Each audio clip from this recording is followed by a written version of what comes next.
right! You must be here for the winter finale of A Million Little Things, aka episode Dale Jr. 8, the king of being wise. You can't spell Budweiser without being wise. So, what do David Warren, Christina Wu, Chris Lucy, DJ Nash, Joanna Ashley Kurtz, and Larry Redman and company have in store for us? I don't fucking know. Who the fuck knows? But we're about to find out in like 10 minutes here, and then at the very end of the episode, aka, like later in this video, there's more likely going to be a lot to talk about. Do you think there's going to be a cliffhanger ending? I don't know. Do you think we'll get a proper winter finale ending? Who knows? DJ Nash and his room full of writers are full of surprises, and I think to me, the two true leaders in that, other than the Kern's mother-daughter duo, is my man, David Warren. So, you always gotta rely on him. So, let's you and me get it on right here. No, because this time we're gonna have to race this dude right here. Damn! I think we could still win. Who knows? Have fun watching. See you at the end of the video for the episode recap. This is it. Let's bring it home. And this is my way of describing Allison Miller's parodies of like the A Million Little Things sneak peeks every week. Do do do do do do do do do do do do do do. Surprise! She puts those out. If you didn't know she was loca. I hope you are as proud of yourself as I am of you. Sometimes two people are just meant to be together, and the universe finds a way to make it happen. A Million Little Things, the winter finale, next on ABC. Hi, I'm Lizzie Green. The GOAT. Tonight's episode featured a mother grieving over the loss of her son. If you yourself have struggled with suicide or have lost a loved one, you are not alone. Please get the help you deserve and reach out to the American Foundation for Suicide Prevention. Learn more at afsp.org. So how about that, millionaires, huh? The GOAT, Elizabeth Ann Green, with the important message that could never be said or shown better. Well done. But man, that crazy... Before I get into that, I want to say, what the fuck was up with that viewer discretion is advice shit? I found nothing disturbing about it, but all I know, it was a good episode, but a lot of shit went down. This, out of all the important storylines that we've gotten this season 4 so far, my favorite one is the Anna storyline. I am so glad she finally realized what she was doing was wrong, and what Peter did was even more wrong, and how many times this piece of shit is getting brought up. And like I said in all of my other recent YouTube videos, not the real Andrew Leeds. The real Andrew Leeds in real life outside the show seems like a great guy, but his character, based on what he took away from not only Sophie but also Anna, he didn't know he was loca. Yeah, he's a little loca. He's a little loca like that guy, Ricky Martin. Ella que será, live la vida loca. Thought I'd just scream that one more time just for everybody out there, like part of the cast and crew of A Million Little Things. Me encanta Ricky Martin. That's basically all I talk about when interacting with you guys. Yeah, but I'm so glad we actually got to meet Liam's dad. The one who Darcy divorced, who was divorced, it's like Mark Anthony Oliver's gonna fucking talk today. Jesus Christ.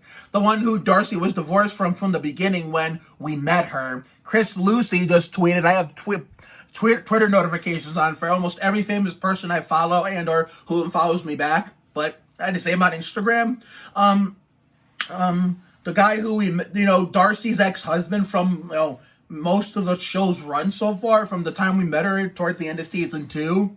We got to see him for the first time tonight. And first time ever. I mean, I didn't think we would ever meet this guy, but here we are. And Darcy had a fall. I'm glad her and the baby are going to be okay, but unfortunately she's not, she can still walk, but unfortunately she won't be able to till the baby's born. And it's a girl. Liam's going to be a big brother. And as much as I love and miss Anthony Bolognese, Mattia Castillo's doing a hell of a job too, doing Anthony justice, doing him like he is and doing him proud. The same way Austin Dillon right here is doing Ralph Dale Earnhardt Sr. proud and doing him justice in number 3. I know they're not the same driver. I get that they're not. Austin's not going to win 7 championships in 76 races. No, but. And I'm just, maybe it's because I'm biased and because maybe that's why I like Austin, because I always liked RCR. But anyway, yeah, so therefore, I'm glad, Gary and, Liam's dad worked it all out and at the end of that particular episode storyline.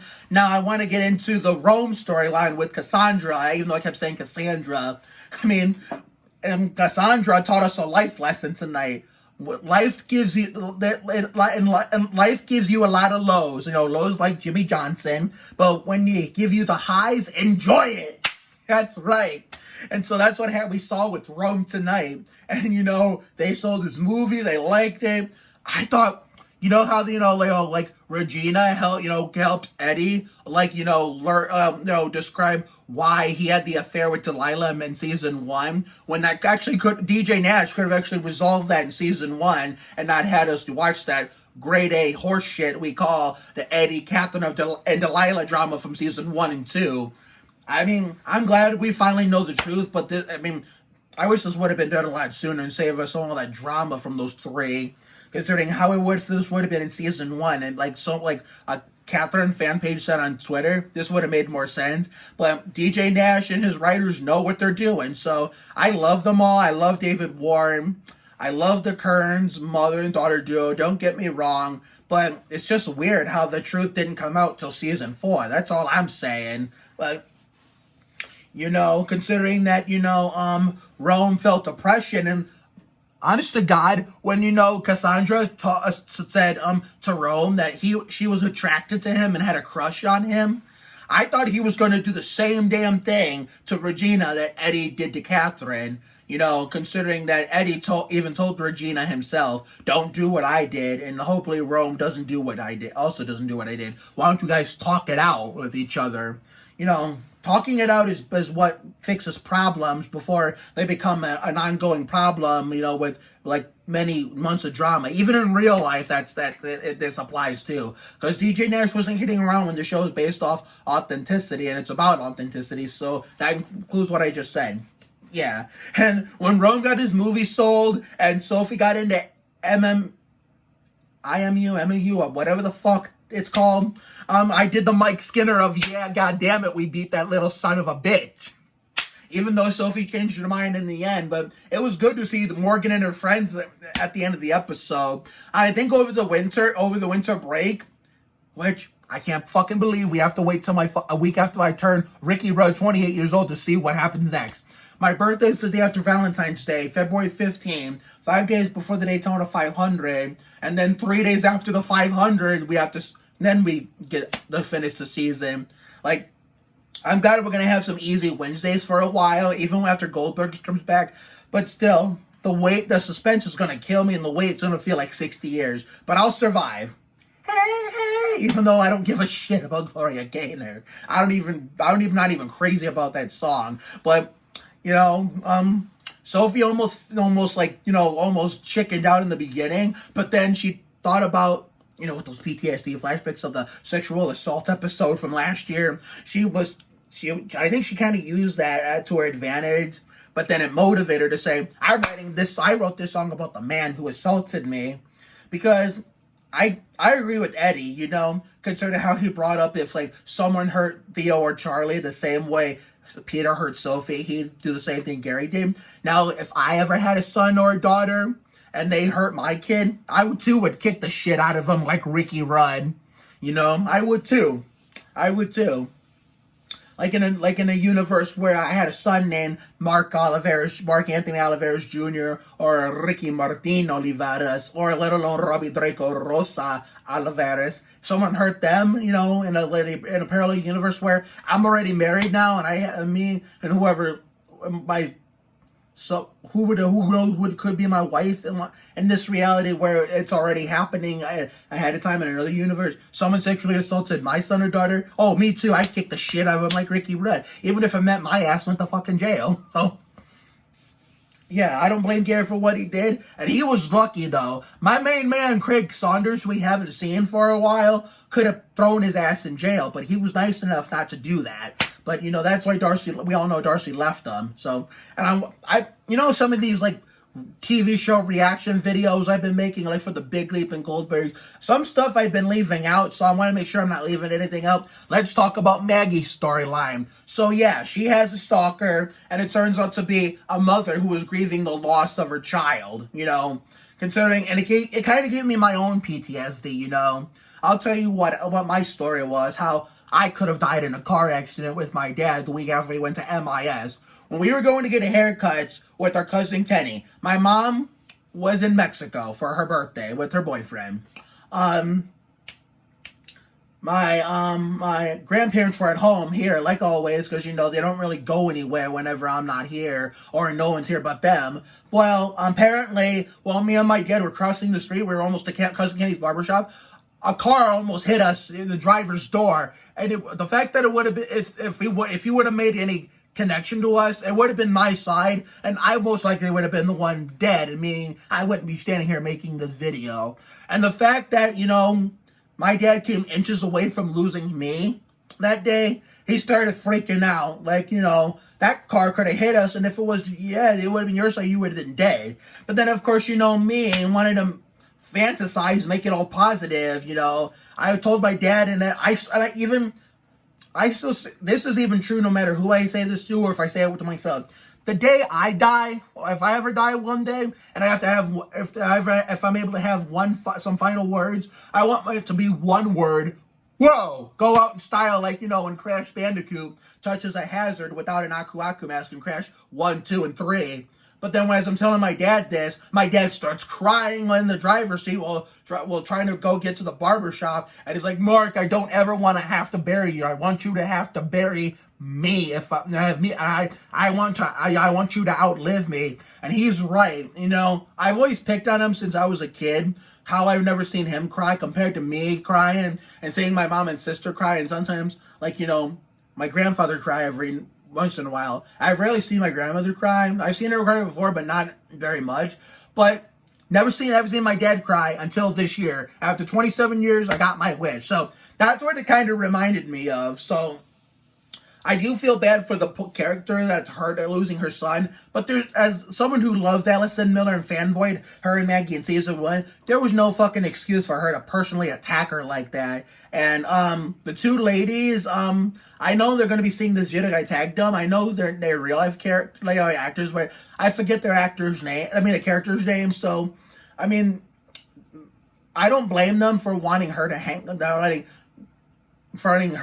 up, and they were right all along. They wanted her to hang up so that, the rule, this should be a rule for any TV station, what the fuck, radio station. If someone starts personally attacking you, fucking drop the call, end of story, and it just saves you all the trouble, and the whole world doesn't need to hear it, but it's over before it just spreads around the whole world and damages your image, and it just fucks up your fan base like Fabricio Berto.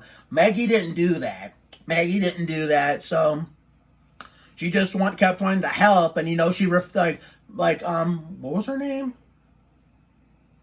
Meredith? Yeah, Meredith refused. I can't wait to meet the actor who plays Meredith. I know she's going to appear, but Meredith kept refused like Jeff Gordon to help, and Maggie tried, but Meredith kept refusing like Jeff Gordon. And then, eventually her bosses made her cut the call, and I can't believe Maggie's not giving up. I like her never give up attitude, but I don't think this is very bright. I don't think it's a very bright idea. I don't want her to get injured. get into a fight or something, something bad happens to her by the time I continue the story after my birthday. But only DJ Nash knows, and I'm pretty sure they filmed this in advance of the show thing, so I'm pretty sure half the cast members who's going to see this video already know what happens. So, therefore, we have a long-ass wait until week after my birthday, and right after the Daytona 500, we get a nice break from a lot of our shows. Well, not all of them. Like, one's in the middle of the week. Like, we're getting a break from the big leap after next week because, it's the season 1 finale next Monday. 2 weeks after next week, we're getting a break from That Girl Lele. So our Thursdays will be open until we fully kick it into gear with Pivoting on Fox, which is gonna debut on a Sunday. I'm gonna DVR that and watch Las Leyendas del Templo first, and then immediately go to the DVR to watch Pivoting, even though I probably won't be able to live tweet the first night. But this is moving to That Girl Lele's that now current night of Thursday nights. Then we'll live tweet it for sure. That'll be That Girl Lele replacement. That'll be our That Girl Lele replacement. And Tuesdays, we still have Nothing in the Void. Nothing. Because Mixed Dish is gone. American Housewife is gone. And then, Wednesdays, considering that we're not going to have AMLT for a while, the only show we're going to have on Wednesday till after my birthday is The Goldbergs.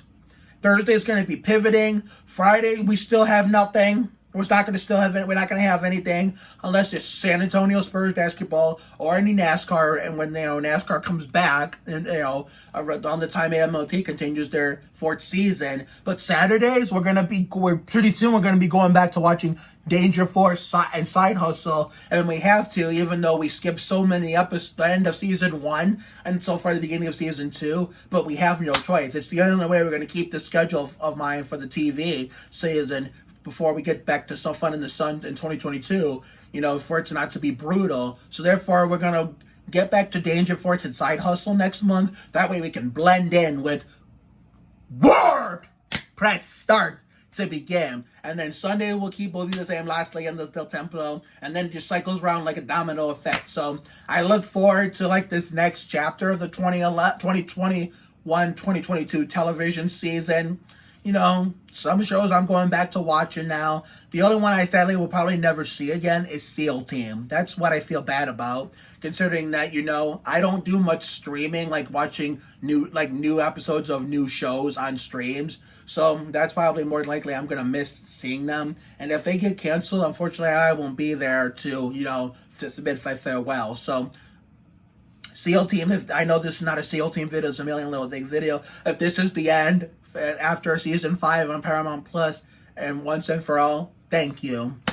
But I'm going to save the discussion for another day. But A Million Little Things, you hit it out of the park. Bravo. I don't know why there was a viewer discretion is advised graphic before the episode. I found nothing disturbing about it. Liam has got a Gary Bucky hat now, trying to replay some major scenes in the show tonight in my head of what happened. I mean, yeah, that's basically all I can talk about. But tomorrow will be episode 2 of Mark's 25 Days of Christmas. And of course, the That Girl Lele episode, Ryan Newman, reaction video, episode 12, and then the Spurs Blazers After Dark. Maybe I'm looking more forward to this game since Damian Lillard's out. I don't fucking know, but I'll see you tomorrow for all the videos I'll be uploading then. So have a good night tonight and a better day tomorrow. Take care, everyone. Good night to everyone at A Million Little Things, the cast and crew, actors, writers, producers, creators. Have a great holiday, and I will see you the week after my Ricky Red 28th birthday to finish out the season. So love you guys. And one more thing, note to self, over the holiday break during the time off, watch the season 3 episode on Hulu or Netflix, wherever the fuck you want to watch it, titled No One Is to Blame, aka the Layla Gregory episode, to support the one and only Emily Giannozio, who we've become such a big fan of because of not only the show, but Lizzie Green alone. That's my boy.